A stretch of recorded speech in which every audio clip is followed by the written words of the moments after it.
Legislative പ്രോസസ്സിൻ്റെ ഏറ്റവും വലിയ ഒരു മാറ്റമാണ് ഈ ഒരു ബില്ലിലൂടെ ഇവർ ഉദ്ദേശിക്കുന്നത്, അല്ലെങ്കിൽ ആ നിലയിൽ നടക്കുന്നതെന്ന് ഉദ്ദേശിക്കുന്നത്.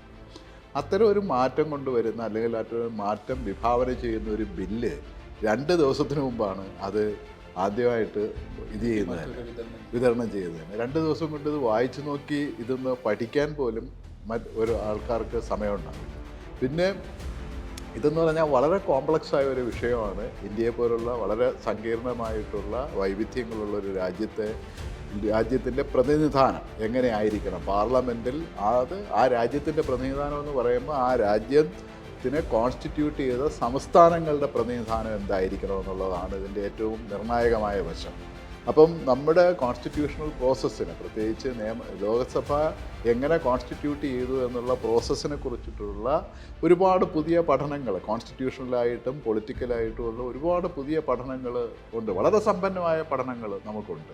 അതിലെല്ലാം തന്നെ കാണിക്കുന്ന ഒരു സാധനം എന്ന് പറഞ്ഞാൽ, നമുക്ക് 1 വോട്ട് 1 ഇതെന്ന് പറഞ്ഞിട്ടുള്ള ഒരു തുല്യത, പൊളിറ്റിക്കൽ ഈക്വാലിറ്റി ഉണ്ടെങ്കിലും പാർലമെൻറ്റിനകത്തുള്ള പ്രതിനിധാനത്തിന് അല്ലെങ്കിൽ റെപ്രസെൻറ്റേഷൻ്റെ കാര്യത്തിൽ നമുക്ക് ആ ഈക്വാലിറ്റി ഇല്ല.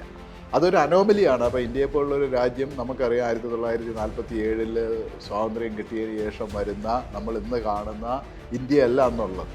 അന്ന് നാട്ടുരാജ്യങ്ങൾ 600ഓളം നാട്ടുരാജ്യങ്ങളുണ്ട്. വിഭജനത്തിൻ്റെ വലിയ ഒരു തീക്ഷ്ണമായ അനുഭവങ്ങളുണ്ട്.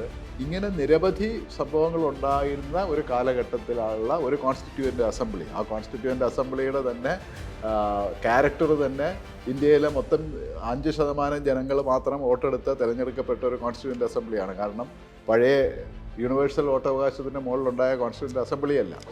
ആ പരിമിതികൾക്കെല്ലാം ഉള്ളിൽ നിന്നുകൊണ്ടാണ് ഇങ്ങനെ ഒരു സെറ്റപ്പ് നമ്മൾ ഡെവലപ്പ് ചെയ്യുന്നത്. എന്നിട്ട് എല്ലാ 10 വർഷവും ഈ പറയുന്ന പോലെ സെൻസസിൻ്റെ അടിസ്ഥാനത്തിൽ ഈ പറയുന്ന ഡീലിമിറ്റേഷൻ എക്സസൈസ് നടത്താമെന്നുള്ളതായിരുന്നു നമ്മുടെ കോൺസ്റ്റിറ്റ്യൂഷണൽ പ്രൊവിഷൻ.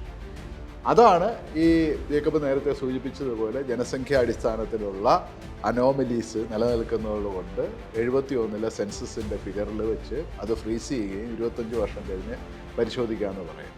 അത് 76 ആ നിയമം ഭേദഗതി പാസ്സാക്കിയതിന് ശേഷം 2001 വീണ്ടും ആ നിയമ ഭേദഗതി, അതുപോലെ അപ്പം 26 മാറേണ്ടത്. അപ്പോൾ ഇതിനകം തന്നെ ഇപ്പോൾ ഇന്ത്യയിൽ നോക്കിക്കഴിഞ്ഞിരുന്നാൽ സാമൂഹ്യ ശാസ്ത്രജ്ഞന്മാരായ നിരവധി ആൾക്കാർ, കോൺസ്റ്റിറ്റ്യൂഷണൽ വിദഗ്ധർ ഈ വിഷയത്തെക്കുറിച്ചിട്ട് വളരെ ഗഹനമായിട്ട് ആലോചിക്കുകയും നിരവധി പോസിറ്റീവായ നിർദ്ദേശങ്ങൾ നടത്തുകയും ചെയ്യുന്നു.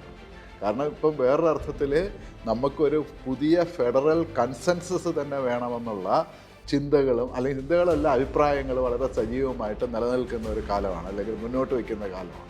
അപ്പോഴാണ് ഈ പറഞ്ഞതുപോലെ സ്ലേറ്റ് ഓഫ് ഹാൻഡ് എന്ന് പറയുന്ന ഒരു രീതിയിലുള്ള ഒരു നിയമനിർമ്മാണവുമായിട്ട് കേന്ദ്ര സർക്കാർ വരുന്നത്. കാരണം വനിതാ സംവരണം നടപ്പിലാക്കാനായിട്ട് ഇതിൻ്റെ ഒന്നും ആവശ്യമില്ല. അന്ന് വനിതാ സംവരണ ബില്ല് 2023 പാസ്സാക്കുമ്പോൾ തന്നെ ബാക്കിയുള്ള രാഷ്ട്രീയ പാർട്ടികൾ പറഞ്ഞത്, നിങ്ങൾക്ക് വേണമെങ്കിൽ ഉടനെ ഈ വരുന്ന തെരഞ്ഞെടുപ്പിൽ തന്നെ നടപ്പിലാക്കിക്കോളൂ.